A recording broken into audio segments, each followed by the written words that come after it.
Welcome to Section 420, Talkin Yankees, the podcast.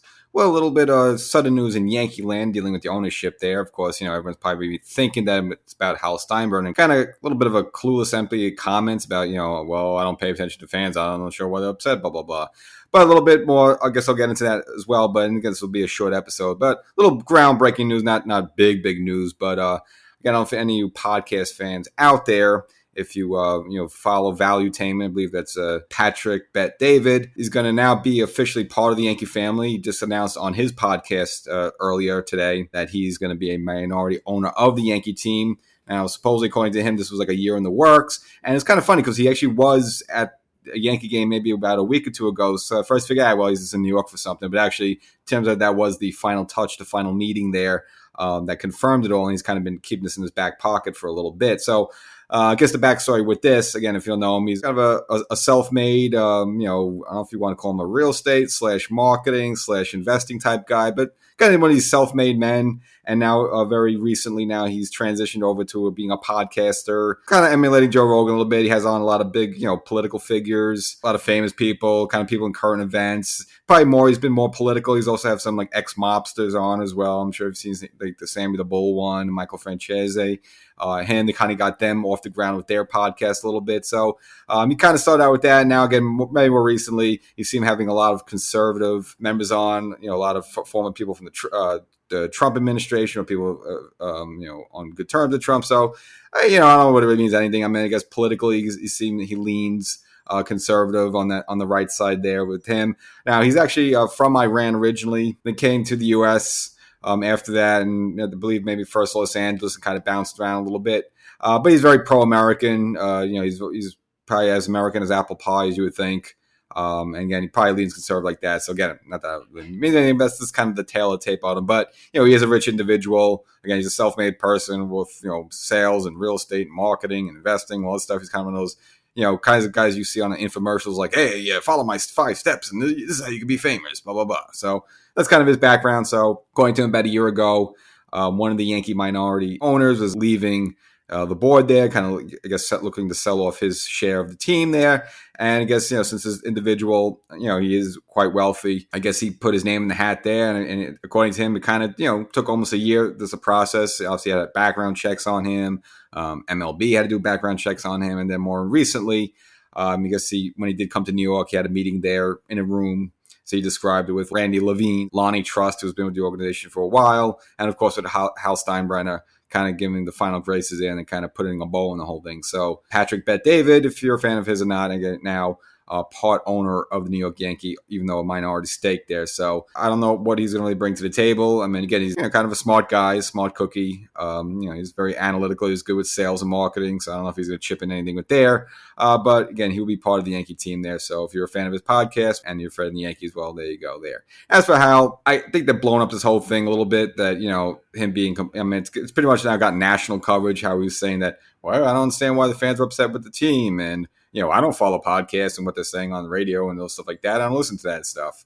Well, okay. Well, two things, I guess they say, two things can be true at the same time. I don't think he's that completely tuned out of how the fans are reacting. And if he's watching the games and he sees, Donaldson getting booed and so forth, and I'm sure, he raises a headline like everyone else. I'm not sure he's not buried deep into it, but he knows what's being said. So that whole part was, okay, is he listening? Obviously, I don't think he's listening to the show, but he should.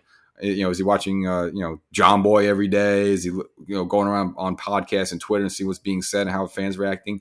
Probably not at his level. I'm sure he's got a ton of other things to do. Is he tuning into Michael K on ESPN radio?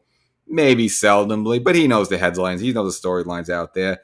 And again, the reason the fans are really, booing certain players like Donaldson is just because he's almost like the spitting image of like what's been going wrong with the Yankees just over the past couple of years. We're just like, underperforming, underwhelming. You look at like Donaldson, you look at Stanton, and they're not doing what they're supposed to be doing. Now, Donaldson, you excuse him a little bit. He's a little bit on the older side, fine. But like Stanton's not doing what he's doing.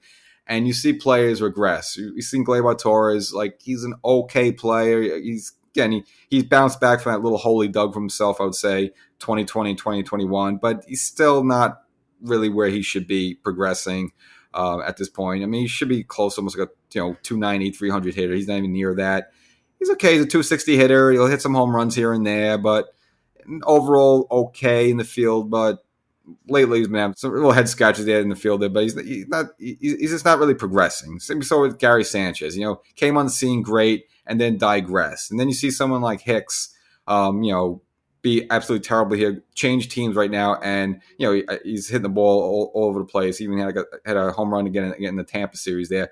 Even though I don't go too carried far with Hicks, but still, just this idea of that, and you see some of these failures, bringing in Frankie Montas and Lou Trevino, and both of them go down needing surgeries. The Benintendi coming in getting surgeries. Like, how's your team, your doctors or anybody's not on top of all these things, and you bring these people in? So I just think it's a collective, just fans frustrated that this organization team should just be much better than it is with the talent they have on the field. And it just seems like people are always underwhelming, underperforming. Even DJ, who's a bit of a fan favorite, and again, the fans haven't really gotten on him. Not that he's merited that, but he hasn't been the same player almost 3 years now. So it's just collectively, you see a lot of these just people underwhelming, underperforming, and digressing. It's too much and it's too often. And I just think fans are just getting frustrated with it. And look now, again, we're already in summer. Yankees, double digits down out of first place. I don't say throw it in towel yet because this is not the Yankee team yet. Let's let Judge come back. Let's let Rendon come back. Let's let Nestor Cortez come back. Let's let a few things fall into place. There's been some happy surprises. You like what you're getting at Jake Bowers and Billy McKinney and all that stuff. And Volpe, I don't worry about him too much. Again, up to 10 home runs now. So even if his batting average is low for his first year, you have a guy that's going to probably hit 20, 25 home runs, shortstop. That's not too many shortstops do that. So that's pretty good there. So again, it's just collectively fans are just tired of it. And, just the aggression and underperforming. And this team should be much better than it is, and it's not. And just, kind of lashing out a little bit. On the fan side, hey, look, give Steinbrenner a break. I mean, he shelled out $360 million to Aaron Judge. He went the extra mile to get him there. And, fans are going to be complaining the last couple of years of that contract. Oh, why we pay this guy so much money? He's not worth it. Oh, he's always hurt, blah, blah, blah. Look, you want a Judge now. He gave you Judge now. We weren't really even expecting calls from Rendon, really. But, hey, look, he stepped up another $160 million for him. A couple of years ago when they wanted DJ LeMahieu back, hey, fine, they got the deal done. Kind of a weird 6-year deal, $15 million each. But nevertheless, look, you got you the guys you wanted for the most part. So, what are you going to do? Now, he's not going to go over the moon for Shohei Ohtani, which I don't think he should. He's not going to trade away the entire farm system to get Mike Trout, nor that I think he should. So, hey, look, I'm sure he knows what's being said about the team. I know why he probably understands why certain players are being booed. And even within the Yankee organization, you've been hearing leaks that they've been frustrated with Donaldson, so they know all about it. So that's all fuzzy. So, quick insert episode there about Yankee ownership. New one with Patrick Bet David. It's kind of a weird name he has there, 3-syllable, but you'll know him from the Valuetainment podcast. So, as now a minority of the New York Yankees, and Hal kind of not give the best statement in the world, but again, I think fans just overreact to the whole thing. He has his ear to the ground. He knows what's going on. So, we'll catch you on the next one.